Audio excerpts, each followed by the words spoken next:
King Charles has given the boot to Harry and Meghan and is evicting the Sussexes from their UK home of Frogmore Cottage. The property was given to the couple by the Queen as a wedding present. Harry and Meghan are reported to be shocked at the development, though other reports actually say they're OK about leaving the cottage and say if we need to move out, we will get ourselves out.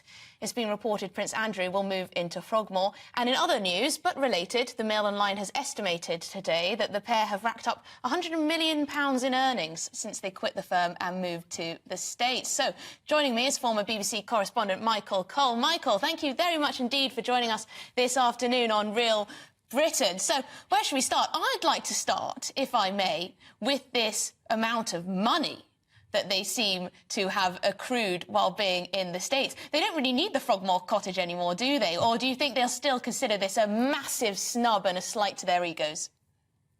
Oh, well, what a week it has been, Emily. A right royal game of royal monopoly, or perhaps that's musical houses. As you say, Meghan and Harry have been given notice to quit, but that actually really recognises the reality of the situation. And the reality is that they're now committed to America.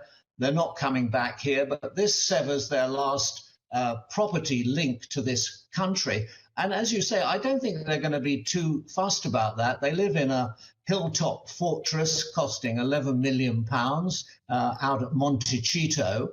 And as you also indicated, they've now turned into the Montecito money machine. The estimate is that they are now worth more than £100 million. Now, how is that made up? Well, £81 million for Netflix. We all remember the 6-part YAWNATHON, Harry and Meghan, just before Christmas time. I covered it with you and with the other stars of GBNews. £25 million from Spotify, and then £16 million from Penguin Random House for a 4-book deal. And that actually looks quite good for the publisher, because Spare, the autobiography that he wrote, or in fact an American journalist wrote for him, has been selling extraordinarily well.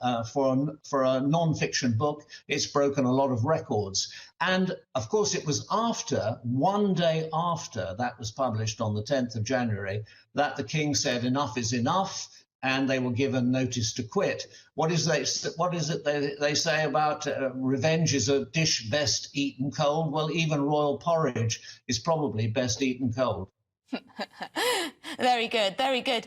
But so they're making all this cash, but is it worth the cost, perhaps, to their dignity? That's absolutely the point. I mean, let's just look at it very coldly. What have they got to sell? Their royal connections. If their name were Mr. and Mrs.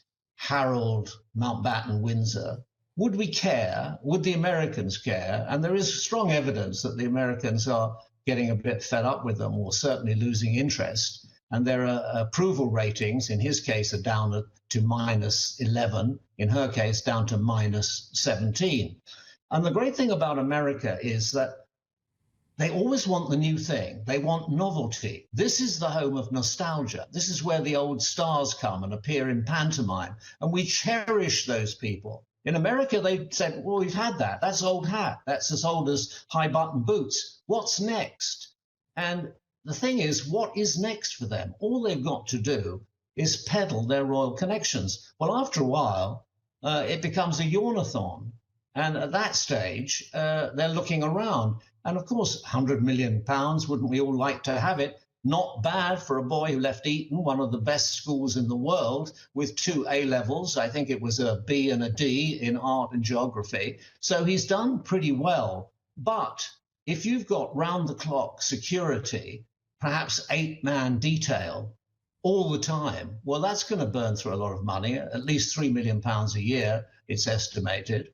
And there are other expenses as well. So they'll have to look out for their other income streams. But I don't think that you and I, Emily, will be weeping for them. They're very lucky. They're good-looking people. They've got 2 beautiful children, healthy children. They've got all the money in the world. And they've got all these people saying yes to them. That doesn't happen to you and me, Emily. It doesn't. Has it No, ever it happened? doesn't. No. Well, we do see a lot with celebrities that they get all this income, but they spend it very quickly. They burn through it very quickly indeed. And I'm sure, as you say, they've got huge outgoings. So they'll have to find something else to peddle to make money from.